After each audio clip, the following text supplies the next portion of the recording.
কি সুন্দর বেগুন ধরছে। এই তো আসো, ধরো, এই শক্ত করে ধরো, পড়ে যাতে না যায়। কি কও? তুমি যেরকম কিপটা, তোমার বেগুন গাছে এরকম কিপটা। দেখো কি বেগুন দিছো, সব কাঁচা মরিচের সাইজ। আজ এর কথা কইবা না, হ্যাঁ? এই ছোট ছোট বেগুন তরকারিতে দিয়ে খাইতে কি যে মজা, বুঝুন তো না কিছু। এই তো আমার কলিজার টুকরা আইসা পড়ছে। আমি জানি আমার মাইয়ারা না জিততে কোনো উপায় আছে, এমন শিক্ষা দিছি না। মা, আমার ইনুমনি পছন্দ করছে না? মাইনকা পচে গেছে, কইছে বিয়ে করার কথা কইছে। কবে কইছে? মানে দিন তারিখ ঠিক করবো না?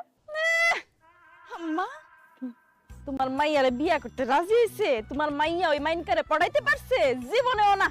তোমার মাইয়ারে কি কইছে জানো? তোমার মাইয়ারে অপমান করে দিছে। কইছে আফার নাকি অনেক বয়স বেশি হয়ে গেছে, আফারে সে জীবনও বিয়া করবো না, আফারে দেখতে নাকি বুড়ির মতন লাগে। আর যে কত কি কই আফার অপমান করছে। এই তুই এত কথা কসকে? হ্যাঁ, ওরে কি করে অপমান করছে আম্মা জানো? কইছে সারা দিন আঙ্গুল খাওয়া শেষ হলো নাকি ওই মানিকের গুহতা গুষ্টি কামড়া খেয়ে ফেলবো। ওরে বলে জীবনও বিয়া করবো না। ও কথা কয়। আম্মা আম্মা আমার ঠিক কইছে, ঠিক কইছে, ঠিক কইছে। এই তুই সব থাক, সব সময় দাঁত কেলে হাসতে থাকে। তোর যে কইছে তুই ছোট বাচ্চা, ছোট বাচ্চা কইছে তোর অপমান করলো, ওইটা কইছ না কেন মার কাছে? ওরে গোলাম বান্দির ঝিয়ারা, আমি ঠিকই বলছিলাম এগুলা দিয়ে কোনো কাম হইব না, এগুলা দিয়ে কিচ্ছু হবে না, খালি খাইতে পারে গাত্তি গাত্তি, খালি রাক্ষস ঢুকছে পেটের মধ্যে। এমন কথা নিয়ে জন্মাইছি আমি, সব তোমার দোষ, সবগুলো তোমার মতন হয়েছে। বেবলি বেবলি আমগো বেবলি কইয়া লাভ আছে? তোমার দোষে তো আমগো অপমান করছে। তুমি আমগো সাবান কিনে দাও না, শ্যাম্পু কিনে দাও না, গোসল ঠিক মতন করি না, খালি গায়ে পানি দেয়া পড়ি। যে এলে কইছে যে আমগো গাতে নাকি গন্ধ হয়। আম্মা কইছে, কইছে ফাটার গন্ধে, ফাটা ফাটা ফাটা গো আম্মা।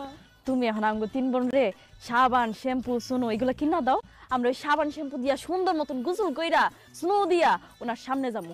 এরপরেই দেখবা উনি আমগো তিন বোন রে, মানে তিন বোনে নাও, এক বোন রে পছন্দ করে দেবো।